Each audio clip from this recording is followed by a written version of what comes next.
They look like ordinary footpaths, winding through fields, over hills, skirting the edge of forgotten villages.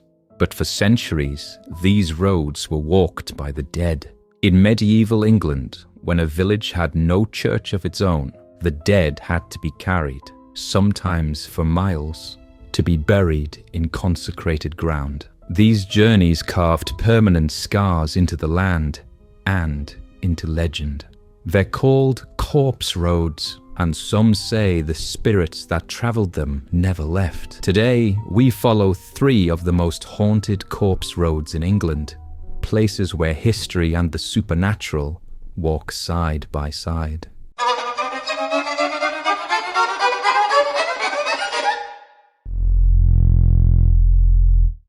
In the Middle Ages, not every village had its own church. For a soul to rest in peace, the body had to be buried in consecrated ground, often miles away.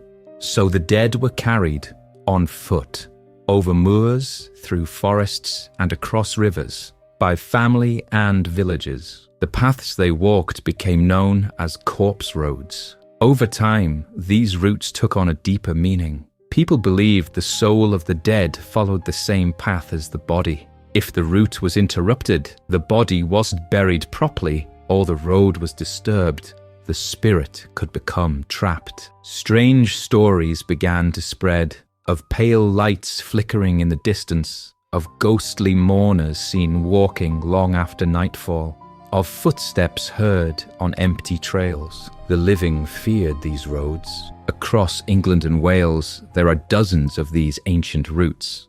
Some now hidden beneath farmland, others are still walkable today. In Swaledale, the wind howls around Coffin Stones said to echo with voices. In Buttermere, figures in monks' robes have been seen drifting across the hills. And on Dartmoor, strange blue lights have guided lost travellers through the mist. But not all corpse roads are equal. A few carry something heavier than memories. Stories so chilling, so persistent, that locals still avoid them after dark. The paths where the dead may still be walking. Let's begin with one of the oldest and most haunted.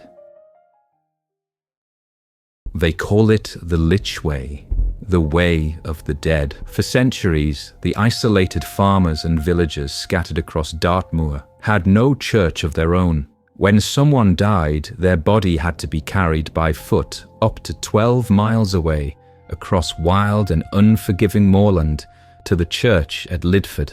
The route weaves through twisted woodland, over barren tors, and across boggy ground where mist clings low to the earth. It's a lonely, unsettling path, one that locals feared even in daylight.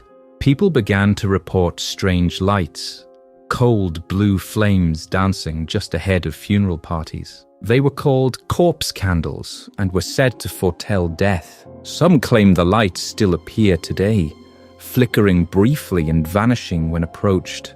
Others tell of ghostly sounds on still days, the creak of coffin straps, the soft tread of invisible feet behind you. One walker in the 1990s reported hearing a man whisper her name in the wind. She was alone and miles from the nearest farm. More recently, hikers have described a sudden, overwhelming dread on certain stretches of the trail, a feeling of being watched, even hunted. Phones lose signal, compasses fail. Some say the atmosphere becomes heavy, like walking through thick water. There's even a tale of a man who went missing for hours on a clear afternoon, later found dazed, disorientated and confused, convinced he had been followed by a procession of figures in black. Whether these stories are echoes of grief, tricks of the moorland, or something more, one thing is certain: the Lych Way has never truly belonged to the living.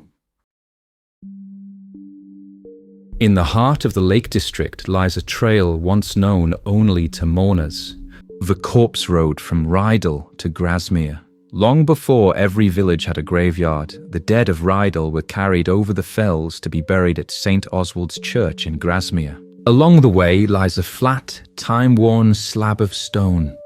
It's known as the Coffin Stone, Pallbearers would stop here to rest, lowering the weight of the dead just for a moment. But over time, people began to whisper that stopping here could be dangerous. Some said the stone absorbed sorrow, that touching it could curse you with grief, illness, even death. Others claimed to hear whispers when they passed it, words they couldn't quite understand. Modern walkers have reported unnerving sensations, an inexplicable pressure between the shoulder blades, like someone leaning against them. Some feel as though they're carrying a weight they didn't bring.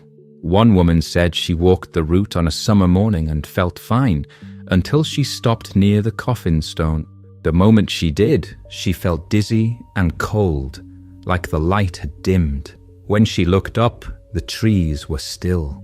The birds had gone silent. She turned back and never finished the path. Other hikers have described fleeting glimpses, dark figures up ahead that vanish when approached, or footsteps echoing across the stones with no one in sight. Locals say the old road remembers those it carried, that the grief of generations still walks that path, pressed into the earth, waiting. Today, the valley of Mardale lies beneath the dark, still waters of Haweswater Reservoir. But before it was flooded in the 1930s, Mardale was a living village, with homes, a church, and people who buried their dead. In centuries past, those dead had to be carried out of the valley, over the mountains to the village of Shap.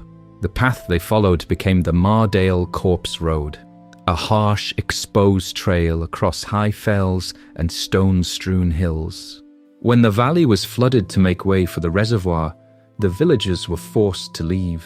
Graves were exhumed. The church was demolished. Some say the souls buried there were never meant to be moved, and they were never settled again. Today, hikers who walk the old Corks Road, or what remains of it, report strange encounters. One man described seeing faint lights flickering across the hills, even though he was completely alone and miles from the nearest home.